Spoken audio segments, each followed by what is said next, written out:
Takže ahoj lidi, já jsem Pepa a budu se mnou natáčet i Franta, jenomže nemá zákaz na počítač, protože včera neposlal maminku, která mu řekla, jde spát v 9 hodin. A on čas spát po půl desáté. Jako jmu teprve z 10. Jako to mě musíte chápat, nebo spíš maminku.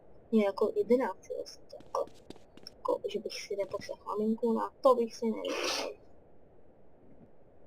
No takže hlavně informačka, že budeme natáčet vlogy, challenge,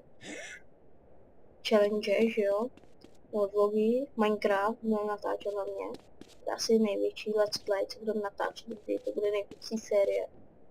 Jo, můj bratranec je Gogo, takže kdybyste chtěli, tak můžu vás s nima seznámit.